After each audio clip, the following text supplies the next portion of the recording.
Hello दोस्तों, नमस्ते। कैसे हैं आप सब? आशा करती हूँ आप सब स्वस्थ होंगे और मस्त होंगे। दोस्तों, मेरा नाम चंदन शर्मा। मेरे यूट्यूब चैनल टीचिंग बाय चंदन शर्मा में आप सभी का स्वागत है। तो दोस्तों, आज हम बात करने वाले हैं दिल्ली सल्तनत के गुलाम वंश के बारे में। कल हमने कुतुबुद्दीन ऐबक और इल्तुतमिश के बारे में डिटेल में डिस्कस कर लिया है। आज हम उसके बाद में जो भी शासक बचे हैं गुलाम वंश से संबंधित, उसको हम आज डिटेल में डिस्कस करने वाले हैं। तो आप लोग इस वीडियो में लास्ट तक बने रहिएगा दोस्तों, और ज़्यादा से ज़्यादा लोगों को शेयर भी कीजिए जिससे दूसरों को भी बेनिफिट मिल सके। बहुत ही इंपॉर्टेंट क्लास है। आज हम गुलाम वंश को पूरा समाप्त कर देंगे। उसके बाद में जो भी इंपॉर्टेंट पीवाई की क्वेश्चन है उसको भी हम डिस्कस करने वाले हैं दोस्तों। तो इस वीडियो को प्लीज़ ज़्यादा से ज़्यादा शेयर करो जिससे दूसरों को भी बेनिफिट मिल सके। दोस्तों, अगर आप हमारे चैनल पर पहली बार विजिट कर रहे हैं तो प्लीज़ चैनल को लाइक शेयर सब्सक्राइब जरूर कर दीजिएगा और बेल आइकन को जरूर प्रेस कर दीजिएगा जिससे नेक्स्ट नोटिफिकेशन आप तक जरूर पहुँचे। तो चलिए दोस्तों, आज हम बात करने वाले हैं रजिया सुल्तान के बारे में। किसके बारे में? कल हमने कुतुबुद्दीन ऐबक और इल्तुतमिश के बारे में डिटेल में डिस्कस कर लिया है। आज हम बात करेंगे रजिया सुल्तान के बारे में। चलिए देखते हैं रजिया सुल्तान कौन थी। देखिए, रजिया सुल्तान, इनका जो शासनकाल था वो 1236 से 1240 ईस्वी तक था। रजिया सुल्तान का शासनकाल 1236 से 1240 ईस्वी तक था। ग्वालियर विजय के पश्चात इल्तुतमिश ने रजिया को अपना उत्तराधिकारी घोषित कर दिया और चांदी के टंके पर उसका नाम अंकित करवाया। इल्तुतमिश की मृत्यु के बाद 30 वर्षों का इतिहास सुल्तानों व अमीरों के बीच सत्ता के अधिकार के लिए संघर्ष का इतिहास था। रजिया के काल में ही राजतंत्र और तुर्क सरदारों के बीच में क्या हुआ? संघर्ष को आरंभ हो गया। रजिया के मामले में पहली बार दिल्ली की जनता ने उत्तराधिकार के प्रश्न पर स्वयं निर्णय लिया। उनका विरोध प्रसिद्ध तुर्क अमीरों ने किया, जिनमें निजामुल मुल्क जुनैदी, मलिक अलाउद्दीन जानी, मलिक सैफुद्दीन कूची, कबीर खां अयाज और मलिक इजुद्दीन सरारी प्रमुख थे। अब रजिया ने प्रथा त्याग दिया और पुरुषों के समान कुबा और कुला पहनकर दरबार में बैठती थी तथा शासन का कार्य वह स्वयं संभालती थी। ये बहुत इंपॉर्टेंट पॉइंट है दोस्तों कि रजिया ने क्या किया? रजिया ने प्रथा को समाप्त कर दिया, क्योंकि एक मुस्लिम शासिका थी। एक पहली महिला मुस्लिम शासिका कौन थी? तो रजिया सुल्तान है। रजिया ने क्या किया? प्रथा को त्याग दिया और पुरुषों के समान मतलब कोट और टोपी पहनकर दरबार में बैठती थी और शासन का कार्य वह स्वयं भी संभालती थी। शासन का क्या करती थी? वो शासन का कार्य वह स्वयं संभालती थी। तो इसे जो तुर्क अमीर थे वो इससे चलने लगे, इसे ईसा करने लगे। एदगीन को राजिया ने बदायूं का अक्तादार और फिर अमीर हाजिब का महत्वपूर्ण पद तथा अलूतिनिया को तबर हिंद भटिंडा का अक्तादार नियुक्त किया। एक अबीसीनियाई हबसी अफसर जलालुद्दीन याकिर्त को अमीर आखुर अश्वशाला का प्रधान नियुक्त किया, जिससे वह विशेष अनुराग रखती थी। चलिए आगे देखते हैं दोस्तों। 1240 ईस्वी में सरहिंद के सूबेदार अल्तुनिया ने विद्रोह कर दिया और अमीरों ने रजिया के भाई बहराम शाह को दिल्ली की गद्दी पर बैठाया। देखिए, जो तुर्क अमीर सरदार थे वो क्या करते थे? वो रजिया से चलने लगते थे, मतलब ईसा करते थे। तो उसने क्या किया था? उसने 1240 ईस्वी में सरहिंद के सूबेदार अल्तुनिया ने विद्रोह कर दिया। सरहिंद के सूबेदार जो थे अल्तुनिया ने विद्रोह कर दिया। अमीरों ने रजिया के भाई अमीरों ने क्या किया? रजिया के भाई बहराम शाह को दिल्ली की गद्दी पर बैठा दिया, बहराम शाह को। अब रजिया ने अल्तुनिया से विवाह कर लिया और दोनों दिल्ली की ओर बढ़े, किंतु वह बहराम शाह द्वारा पराजित हुई तथा 13 अक्टूबर 1240 ईस्वी को उसकी हत्या कैथल हरियाणा में कर दी गई। रजिया के राज्यारोहण में दिल्ली की सेना, जनता और अधिकारियों का सहयोग था। रजिया के राज्यारोहण में क्या हुआ था? रजिया के राज्यारोहण में दिल्ली की सेना, जनता और अधिकारियों का सहयोग था। रजिया की असफलता का मुख्य कारण तुर्की गुलाम सरदारों की महत्वाकांक्षाएं थीं। कुछ इतिहासकार जो थे वो रजिया की असफलता का कारण उसके महिला होने को भी मानते हैं। ये बहुत ही ज़्यादा इंपॉर्टेंट है, ऐसा माना जा सकता है, क्योंकि जो असफलता का इसका कारण यही था क्योंकि वो एक महिला थी, मुस्लिम शासिका थी, पहली महिला मुस्लिम शासिका थी। तो इसे जो तुर्क अमीर थे वो क्या करते थे? इसे ईर्ष्या करते थे, इसको कहीं ना कहीं हराने के लिए मतलब अपना तन मन धन लगा दिए थे। तो अंत में यहाँ क्या हुआ कि रजिया की असफल इसी कारण हुई थी, क्योंकि यहाँ पर बहुत सारे लोग लग गए और सबको यही लगा ना कि जो तुर्क अमीर थे वो सोचते थे कि एक नारी होने के बाद ये शासक कैसे बन सकती है, ये शासन कैसे चला सकती है। तो अभी भी हमारे समाज में बहुत सारी कुरीतियाँ हैं, इसको कैसे दूर से किया जा सकता है? देखिए, अपनी अपनी सोच पर निर्भर है। ठीक है दोस्तों, चलिए आगे देखते हैं हम। एक राइटर है एल्फिस्टन। इन्होंने कहा कि यदि रजिया स्त्री ना होती तो उसका नाम भारत के महान मुस्लिम शासकों में लिया जाता। बहुत ज़्यादा इंपॉर्टेंट है, ये रियल बात है। अगर एल्फिस्टन जो कहा, इन्होंने यही कहा कि यदि रजिया स्त्री ना होती तो उसका नाम भारत के महान मुस्लिम शासकों में लिया जाता। ये बात रियल है। अब यहीं पर मुइजुद्दीन बहराम शाह, अब मुइजुद्दीन बहराम शाह जो रजिया का भाई था, इसके बारे में भी देख लेते हैं कि मुइजुद्दीन बहराम शाह, इनका जो शासनकाल था वो 1240 से 1242 तक था। 1240 से 1242 ईस्वी तक मुइजुद्दीन बहराम शाह का शासनकाल था। अब इनके बारे में देख लेते हैं कि अपनी शासन सत्ता को सुरक्षित करने के लिए तुर्क अधिकारियों ने एक नवीन पद नायब ए मुमलकत की स्थापना की, जो संपूर्ण अधिकारों का स्वामी होगा। एक पद एक संरक्षक के समान था। ये जो पद था, एक नवीन पद को सृजित किया तुर्क अधिकारियों ने, उसका नाम था नायब ए मुमलकत। इसकी स्थापना की, जो संपूर्ण अधिकारों का स्वामी होगा। यह पद एक संरक्षक के समान था। चलिए आगे दोस्तों देखते हैं। सर्वप्रथम ये जो पद था, इस पद को नायब का पद दिया गया। तो रजिया के विरुद्ध षड्यंत्र करने वाले एक नेता एतगीन को मिला था। किसको मिला था भाई? रजिया के प्रति उन्होंने षड्यंत्र करना था, उसका नाम क्या था? एतगीन था। इनको ये पद मिला, या नायब का पद मिला। इस प्रकार वास्तविक शक्ति व सत्ता के अब 3 दावेदार थे, सुल्तान, नायब और वजीर। कौन कौन थे? 3 पद थे, 3 दावेदार थे। वास्तविक शक्ति व सत्ता के अब 3 दावेदार थे। कौन कौन से थे? सुल्तान थे, नायब और वजीर थे। अब उसके शासनकाल में 1241 ईस्वी में मंगोलों का आक्रमण भी हुआ। 1241 ईस्वी में क्या हुआ? मंगोलों का आक्रमण हुआ। अब बात करते हैं अलाउद्दीन मशहूद शाह के बारे में। अलाउद्दीन मशहूद शाह का जो शासनकाल था दोस्तों, वो कब से था? अलाउद्दीन मशहूद शाह, इनका जो शासनकाल था वो 1242 से 1246 ईस्वी तक था। 1242 से 1246 ईस्वी तक था मशहूद शाह का शासनकाल। इनके शासनकाल में समस्त शक्ति जो थी वो 40 सदस्यों के पास थी। कितनी सदस्यों के पास थी? तो 40 सदस्यों के पास थी इनकी जो शासन की शक्ति थी। सुल्तान नाम मात्र का था। जो सुल्तान नाम था वो मात्र नाम का ही था। और अब बात करते हैं बलबन के बारे में। बलबन अमीर ए हाजिब के पद पर नियुक्त हुआ तथा धीरे धीरे अपनी शक्ति बढ़ानी शुरू कर दी। बलबन अमीर ए हाजिब के पद पर नियुक्त हुआ तथा धीरे धीरे अपनी शक्ति बढ़ानी शुरू कर दी। चलिए आगे देखते हैं दोस्तों। अब हम बात करते हैं नसरुद्दीन महमूद के बारे में। नसरुद्दीन महमूद, इनका जो शासनकाल था दोस्तों 1246 से 1262 ईस्वी तक था। यह मधुर एवं धार्मिक स्वभाव का व्यक्ति था। नसरुद्दीन महमूद जो था, ये धार्मिक और मधुर स्वभाव का व्यक्ति था तथा खाली समय में कुरान की नकल करना उसकी आदत थी। नसरुद्दीन एक धार्मिक स्वभाव का व्यक्ति था और खाली समय में क्या करता था? कुरान की नकल करना उसकी आदत थी। मिन्हाजुद्दीन सिराज ने अपनी तबकात-ए नासरी उसे ही समर्पित की। मिन्हाजुद्दीन सिराज थे, उन्होंने अपनी तबकात-ए नासरी उसे ही समर्पित की। उसके शासनकाल में वह मुख्य काजी के पद पर था, जो बाद में षड्यंत्र द्वारा उसी के शासनकाल में हटाया गया। नसरुद्दीन महमूद के शासनकाल में समस्त शक्ति बलबन के हाथों में थी। नसरुद्दीन महमूद के शासनकाल में समस्त जो शक्ति थी वो किसके हाथों में थी? बलबन के हाथों में थी। तो 1249 ईस्वी में उसने बलबन को उलुग खां की उपाधि प्रदान की। बलबन को कौन सी उपाधि प्रदान की गई? तो 1249 ईस्वी में बलबन को उलुग खां की उपाधि प्रदान की और सेना पर पूर्ण नियंत्रण के साथ नायबे मुमलकत का पद भी दिया। इसके शासनकाल में भारतीय मुसलमानों का एक अलग दल बन गया था, जो बलबन का विरोधी था। उसका नेता इमादुद्दीन रिहान था। रिहान को एक धर्म प्रवर्तित करके मुसलमान बनाया गया था। शक्ति का अपहरणकर्ता और षड्यंत्रकारी आदि भी कहा गया था। रिहान को क्या कहा गया? तो रिहान को एक धर्म प्रवर्तित करके मुसलमान बनाया भी गया था। शक्ति का अपहरणकर्ता व षड्यंत्रकारी आदि भी कहा गया था। 1265 ईस्वी में नसरुद्दीन महमूद की मृत्यु होने पर बलबन ने स्वयं को सुल्तान घोषित किया और उसका उत्तराधिकारी बन बैठा। चलिए दोस्तों आगे बात करते हैं। अब हम बात करते हैं बलबन के बारे में।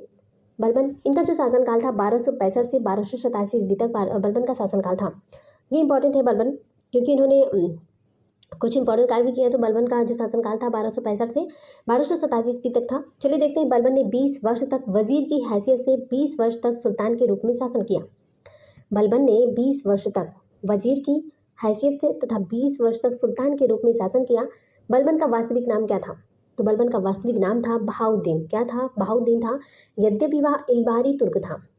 तो बलबन कैसा तुर्क था? बलबन जो था वो इलबारी तुर्क था। बलबन ने द्वितीय इलबारी वंश की स्थापना भी की। बलबन ने द्वितीय इलबारी वंश की स्थापना की। 1233 ईस्वी में ग्वालियर विजय के पश्चात इल्तुतमिश ने दिल्ली में बलबन को खरीदा था। इल्तुतमिश ने किसको खरीदा था? तो रजीद सुल्तान के जो पिताजी थे इल्तुतमिश, इनको बलबन ने खरीदा था 1233 ईस्वी में।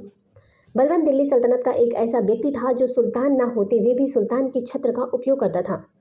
वह पहला शासक था जिसने सुल्तान के पद और अधिकारों के बारे में विस्तृत रूप से विचार प्रकट किए। उसने सुल्तान की प्रतिष्ठा को स्थापित करने के लिए रक्त और लौह की नीति भी अपनाई। ये बहुत ज़्यादा इंपॉर्टेंट है कि रक्त और लौह की नीति किसने अपनाई। क्वेश्चन दे देंगे कि रक्त और लौह की नीति किसने अपनाई, तो इसका राइट आंसर हो जाएगा दोस्तों बलबन। कौन हो जाएगा? बलबन। बलबन के राजत्व की पूरी जानकारी इतिहासकार बर्नी के द्वारा संकलित उसके वशया में मिलती है। तो बलबन के राजस्व की पूरी जानकारी किस में मिलती है? वशय में मिलती है। किस इतिहासकार ने लिखा था? तो बर्नी इतिहासकार था। इन्होंने वशय को संकलित किया था, उसमें बलबन के राजत्व की पूरी जानकारी दी थी। बलबन के राजस्व सिद्धांत की 2 मुख्य विशेषताएं थी। वो कौन कौन सी मुख्य विशेषताएं थी देख लेते हैं दोस्तों। देखिए, सुल्तान का पद ईश्वर के द्वारा प्रदान किया हुआ होता है। बलबन के राजत्व सिद्धांत की जो मुख्य विशेषताएं थी वो कौन कौन सी थी? पहली है कि सुल्तान का जो पद है वो ईश्वर के द्वारा प्रदान किया हुआ होता है और सुल्तान का निरंकुश होना आवश्यक है। सुल्तान का निरंकुश होना आवश्यक है। चलिए आगे देखते हैं दोस्तों। उसके अनुसार सुल्तान पृथ्वी पर ईश्वर का प्रतिनिधि है और उसका स्थान केवल पैगंबर के पश्चात है। बलबन अपने को फिरदौसी के शाहनामा में पढ़ित अफरासियाब वंशज तथा शासन को ईरानी आदर्श के रूप में सुव्यवस्थित किया। ये बहुत ही ज़्यादा इंपॉर्टेंट पॉइंट है दोस्तों। ये पॉइंट बहुत ही ज़्यादा इंपॉर्टेंट है कि बलबन जो था वो अपने को फिरदौसी के शाहनामा में पढ़ित अफरासियाब वंशज तथा शासन को ईरानी आदर्श के रूप में सुव्यवस्थित किया। उसने फारसी पद्धति पर अपने दरबार का गठन भी किया। बलबन ने उन सभी जागीरों की जांच कराई जो विभिन्न व्यक्तियों को सैनिक सेवा के बदले शासकों के द्वारा दी जाती थी।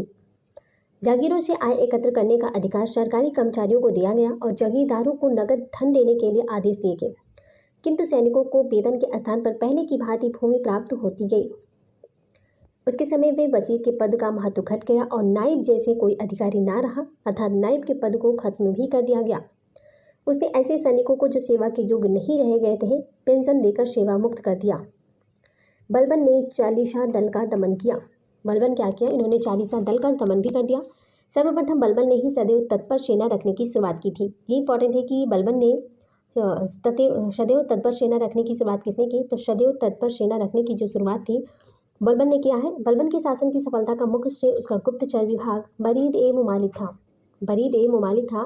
गुप्तचर विभाग की स्थापना सामंतों की गतिविधियों पर निगरानी हेतु की गई थी। चलिए दोस्तों आगे देखते हैं। मंगोलों का मुकाबला करने के लिए उसने एक अन्य विभाग दीवाने अर्ज की स्थापना की। उसने इमादुल मुल्क को सेना मंत्री दीवाने आरिश नियुक्त किया तथा उसे रावत ए अर्ज की उपाधि भी दी। उसने सिजना तथा पैबोस की प्रथा को अपने दरबार में शुरू करवाया, जो मूलतः ईरानी प्रथा थी जिन्हें गैर मुस्लिम समझा जाता था। इसके अतिरिक्त उसने दरबार में प्रत्येक वर्ष ईरानी त्योहार नौरोज प्रथा भी आरंभ की थी। कौन सी प्रथा? नौरोज। बलबन ने इक़्तिदारों में भ्रष्टाचार रोकने के लिए ख्वाजा नामक एक अधिकारी की नियुक्ति की थी। उसने सेना को नगद वेतन देने की भी व्यवस्था की। तो सेना को कैसा, मतलब बलबन ने सेना को नगद वेतन देने की भी व्यवस्था की।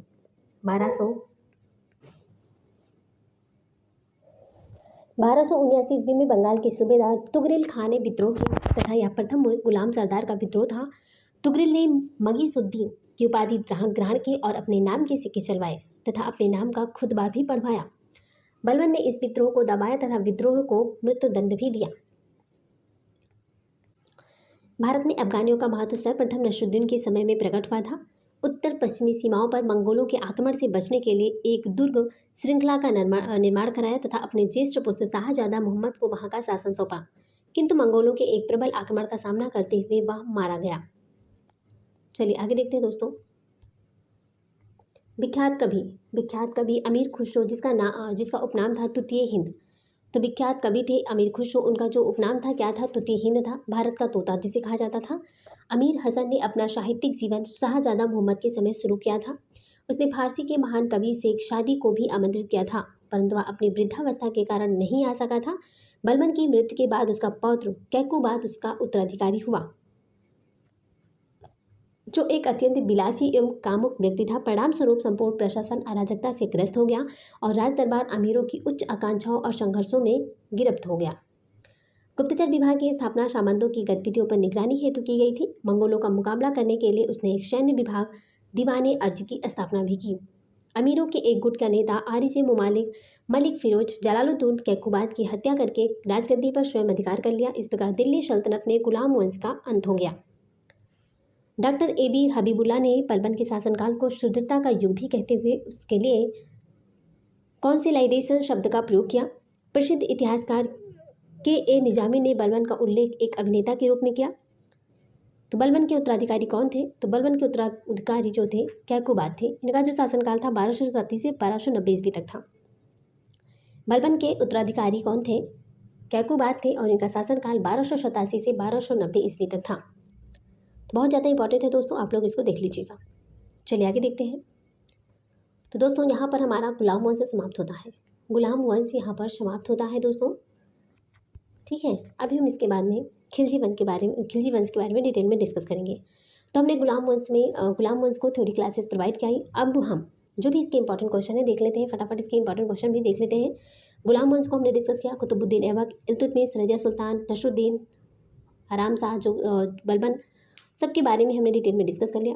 अब हम चलते हैं अपने PYQ क्वेश्चन की तरफ, जो भी इंपॉर्टेंट क्वेश्चन है। देखिए दोस्तों, जो भी क्वेश्चन है वो सारे प्रीवियस ईयर क्वेश्चन है, कोई ना कोई एग्जाम में पूछे ही गए हैं। देखिए मेरा फर्स्ट क्वेश्चन है कि किस युद्ध ने मोहम्मद गौरी के लिए दिल्ली पर शासन का मार्ग प्रशस्त किया? किस युद्ध ने मोहम्मद गौरी के लिए दिल्ली पर शासन का मार्ग प्रशस्त किया? ऑप्शन ए है पानीपत का पहला युद्ध, ऑप्शन बी है तराइन का दूसरा युद्ध, ऑप्शन सी है तराइन का पहला युद्ध, ऑप्शन डी है खानवा का युद्ध। तो दोस्तों इसका राइट आंसर हो जाएगा ऑप्शन बी, तराइन का दूसरा युद्ध। नेक्स्ट क्वेश्चन है हमारा कि इल्तुतमिश ने कहाँ शिक्षा का केंद्र स्थापित किया था? इल्तुतमिश ने कहाँ शिक्षा का केंद्र स्थापित किया था? इसका राइट आंसर हो जाएगा तिलही में। आगे देखते हैं, दिल्ली का सुल्तान बनने से पहले बलबन किस सुल्तान का प्रधानमंत्री था? दिल्ली का सुल्तान बनने से पहले बलबन किस सुल्तान का प्रधानमंत्री था? इसका राइट आंसर हो जाएगा दोस्तों नसरुद्दीन। अभी हमने डिस्कस किया था नसरुद्दीन के बारे में, फिर बलबन के बारे में। चलिए आगे देखते हैं, निम्न में से किसको पृथ्वीराज चौहान ने तराइन के पहले युद्ध में हराया था? इसका राइट आंसर हो जाएगा दोस्तों मोहम्मद गौरी। चलिए आगे देखते हैं, नेक्स्ट क्वेश्चन है हमारा, मोहम्मद गौरी ने पृथ्वीराज चौहान को किस युद्ध में हराया था? मोहम्मद गौरी ने पृथ्वीराज चौहान को किस युद्ध में हराया था? इसका राइट आंसर हो जाएगा 1192 ईस्वी के तराइन के दूसरे युद्ध में। तराइन के दूसरे युद्ध में मोहम्मद गौरी ने पृथ्वीराज चौहान को हराया था। चलिए आगे देखते हैं, निम्न में से किस सुल्तान ने खलीफा से शासन का घोषणा पत्र प्राप्त किया था? इसका राइट आंसर हो जाएगा इल्तुतमिश ने। किस सुल्तान ने खलीफा से शासन का घोषणा पत्र प्राप्त किया था? इसका राइट आंसर हो जाएगा इल्तुतमिश ने। चलिए आगे देखते हैं दोस्तों, नेक्स्ट क्वेश्चन है हमारा कि देखिए नेक्स्ट क्वेश्चन है हमारा कि दिल्ली सल्तनत का उद्धारक था? इसका राइट आंसर हो जाएगा गयासुद्दीन बलबन। नेक्स्ट क्वेश्चन है हमारा, मोहम्मद गौरी ने अपने जीते हुए क्षेत्र को ही प्रशासन के लिए नियुक्त किया था? किसको नियुक्त किया था? इसका राइट आंसर हो जाएगा कुतुबुद्दीन ऐबक को। नेक्स्ट क्वेश्चन पे चलते हैं, रजिया सुल्तान पहली महिला जो दिल्ली की गद्दी पर बैठी थी वह किसकी पुत्री थी? इसको हमने डिटेल में डिस्कस किया है दोस्तों। तो रजिया सुल्तान पहली महिला थी जो दिल्ली की गद्दी पर बैठी थी, वह किसकी पुत्री थी? इसका राइट आंसर हो जाएगा इल्तुतमिश की। नेक्स्ट क्वेश्चन है हमारा कि वह युद्ध जो भारत में मुस्लिम शक्ति की स्थापना में सहायक सिद्ध हुआ? इसका राइट आंसर हो जाएगा तराइन का दूसरा युद्ध। तराइन का दूसरा युद्ध था जो भारत में मुस्लिम शक्ति की स्थापना में सहायक सिद्ध हुआ था। नेक्स्ट क्वेश्चन पे चलते हैं, दिल्ली सल्तनत की शुरुआत कब हुई थी? तो इसका राइट आंसर हो जाएगा 1206 ईस्वी में दिल्ली सल्तनत की शुरुआत हुई थी। नेक्स्ट क्वेश्चन है हमारा कि दिल्ली का पहला सुल्तान जो मुद्रा को नियमित प्रचलन में लाया और दिल्ली को अपने साम्राज्य की राजधानी घोषित की? इसका राइट आंसर हो जाएगा इल्तुतमिश। नेक्स्ट क्वेश्चन पे चलते हैं, दिल्ली के किस सुल्तान ने लौह और रक्त की नीति अपनाई थी? अभी हमने डिटेल में डिस्कस किया था। तो लौह और रक्त की नीति किसने अपनाई थी? इसका राइट आंसर हो जाएगा बलबन। नेक्स्ट क्वेश्चन है कि दिल्ली के सिक्के को किसके कार्यकाल में प्रचलन में लाया गया था? चांदी के सिक्के को किसके कार्यकाल में प्रचलन में लाया गया था? इसका राइट आंसर हो जाएगा इल्तुतमिश के। और इल्तुतमिश के शासनकाल में चांदी के सिक्के को प्रचलन में लाया गया था। चलिए आगे देखते हैं दोस्तों। तो दोस्तों यहाँ पर हमारे क्वेश्चन समाप्त होते हैं। थैंक्स फॉर वॉचिंग, दिल से बने रहने के लिए। चलिए दोस्तों अगर आप हमारे चैनल पर पहली बार विजिट करते हैं तो प्लीज़ इस सेशन को दिल से लाइक कर दीजिएगा और दिल से कमेंट कर दीजिएगा। जो भी आपको हमारी वीडियो अच्छी बुरी जो भी लगे, आप प्लीज़ कमेंट करके हमें बताइएगा कि आपको हमारी वीडियो कैसी लगी, आपको हमारे कंटेंट कैसे लगे। तो प्लीज़ कमेंट करना बिल्कुल मत भूलिएगा। और दोस्तों इस वीडियो को ज़्यादा से ज़्यादा शेयर करो जिससे दूसरों को भी बेनिफिट मिल सके। और पूरा फ्री की क्लास है, थ्योरी क्लासेस है, PYQ क्वेश्चन है। तो आप प्लेलिस्ट में भी जाकर आप Indian geography, world geography, history, polity, economics सब, और डेली मॉर्निंग में सुबह 6:30 बजे करंट अफेयर की क्लास चलती है। तो आप वहाँ पर जाकर प्लेलिस्ट में जाइए और डेली उस क्लास को अटेंड कीजिए। दोस्तों अगर आप हमारे चैनल पर पहली बार विजिट कर रहे हैं तो प्लीज़ चैनल को सब्सक्राइब कर लीजिएगा, बेल आइकन को जरूर प्रेस कर दीजिएगा जिससे नेक्स्ट नोटिफिकेशन आप तक जरूर पहुँचे। तो इसी के साथ मिलते हैं दोस्तों नेक्स्ट वीडियो में। तब तक के लिए bye bye, take care, see you.